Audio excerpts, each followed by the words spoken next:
days ago, we began to unmask the true nature of the front runners so far in this race. 5 days ago, we began to explain to the American people that Donald Trump is a con artist. And in just 5 days, we have seen the impact that is having all across the country. We are seeing in state after state, he loves to talk about polls, we are seeing in state after state his numbers coming down, our numbers going up. Florida Senator Marco Rubio last night after his Super Tuesday win in the state of Minnesota, his first win of the campaign. Joining me now, Florida Senator and presidential candidate Marco Rubio. Senator, good morning. Good to have you with us this morning. Good morning. So thank you. We heard what you were saying there, and it's true. Just 5 days ago, you began a campaign against Donald Trump that, includes calling him a con artist, and there are some indications in some of the numbers that we saw last night that some of that may be sinking in with voters out there. I guess the first question is, why did it start just 5 days ago? Well, look, I had a hope that this would take its own course. I think, like many of us, I thought eventually Donald Trump would be exposed by the media and others. Unfortunately, I think he's gotten a real pass in the media over the last few months. You had CBS come out and say they love Donald Trump because he's good for ratings. But it's definitely having an impact. Look, 65% of the people who voted yesterday across Super Tuesday did not vote for Donald Trump. He underperformed in virtually every state on the map. And by the way, let's not forget that last night was supposed to be Ted Cruz's big night. It was the night where he was going to sweep. These states were tailor-made for the kind of campaign he was running. We beat him in Georgia. We beat him in over half the states were on the map. We got our first win in Minnesota. We picked up what we believe will be over 100 delegates. It now has us in a significant count. Look, Florida's going to be huge, obviously. It's my home state, and we feel good about it. But if this was anybody else as a front runner, there'd be people right now saying, let's all rally around the front runner. That will never happen with Donald Trump. On the contrary, what you're hearing now is, how do we prevent the party of Reagan and Lincoln from being taken over by someone who for days refused to condemn the Ku Klux Klan, and someone who, quite frankly, is carrying out the most elaborate con job we've ever seen in politics. And as it's being exposed, I think you're starting to see him run into headwinds. Look at what happened in Virginia. All right. I mean, we are going to look at what happened in Virginia. Let's put up the total delegate count right now because, as you pointed out, it has just updated, and we will continue to update. And these are the new numbers as we see them. You've got Donald Trump now with 316.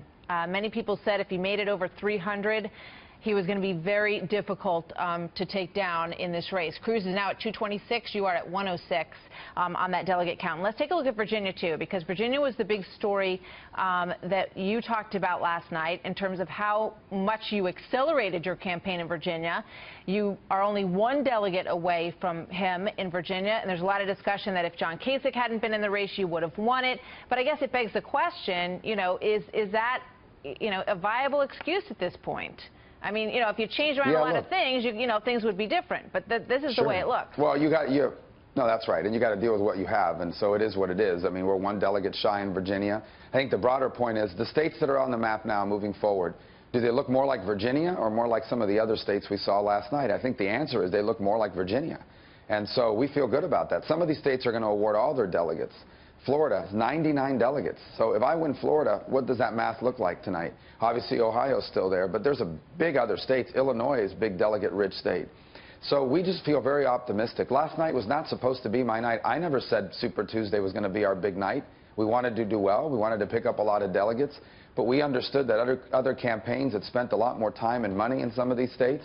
And I think that was reflected. Understood. In Georgia, a state where Ted Cruz badly outspent us. We beat Ted Cruz last night. If that's the case, just given what's happened and given the momentum and given the psychology of this race right now, I mean, you will absolutely, obviously, have to win Florida, which you have guaranteed that you can do.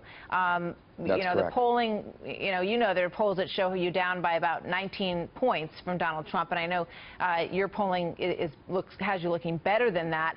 But can you guarantee that you'll win Florida? And what's your path to making up all that lost territory there? Well, first of all, I don't believe it's that lost territory.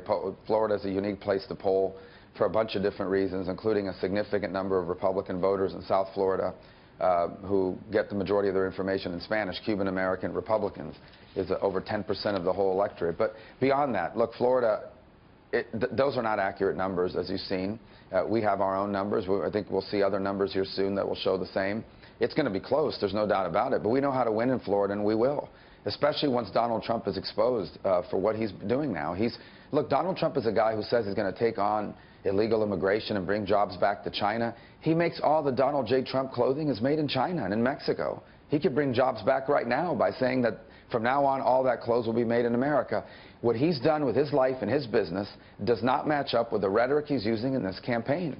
And I think that's very much like what he did with Trump University, where he promised people they were going to get this wonderful education that would lead to success in business, and the only thing they got was $36,000 of debt in many cases, and nothing but a picture with him, a cardboard cutout picture of Donald Trump. As he's being exposed, his numbers are coming down. Virginia is a good example of that. All right. Rick Scott, everybody thought he was going to endorse Donald Trump last night. Is there something in the wind there? Is he potentially going to endorse you instead? Well, look, we would love to have his endorsement. I have a lot of respect for him. I don't know what he's going to do at the end of the day. I think it would be an important endorsement. I don't think it would decide the election, but certainly a governor of a state like Florida, it's impactful. And we'd love to have his endorsement. I'm not sure what he's going to do. You'll have to ask him about that. But in the end, it's not, we're going to continue to campaign hard here. We feel good. Donald has a significant presence in Florida. He owns property here. He spends every weekend here during the winter. And people are watching the national coverage, and it has an impact in Florida. But we feel very strongly about what we're going to do here in Florida and very optimistic. And if we win Florida, all of this we're talking about today doesn't matter. I think the bottom line from last night is it was supposed to be Ted Cruz's night. It was not. Donald Trump, 65% of the people who voted against him, and that's the problem he has. He can never bring this party together. There will never be a time when our supporters are asking us to make way for Donald Trump. In the time that we have left, there's a report out this morning that says that you and your campaign and your donors are saying that there's a scenario where Donald Trump, continues this march, but that you have the ability to basically keep him down through attrition in delegates and starve him of the delegates that he would need to get over that 1237. Is that a scenario that you are committed to seeing play out? Are you absolutely committed to staying in this through Cleveland and forcing that in any way, shape, or form if it's in your ability? Yeah, first, what I've said is we're going to campaign in all 50 states, and we're going to do whatever it takes to ensure not only that I'm the nominee, but that the Republican Party does not fall in the hands of someone like Donald Trump. That said, that's not our plan. Our plan is to get to 1,237 delegates. Look, that's a tough thing to do for anybody in this race, not just for me, for Donald Trump and for Ted Cruz. It's a very unusual election cycle. We all know that.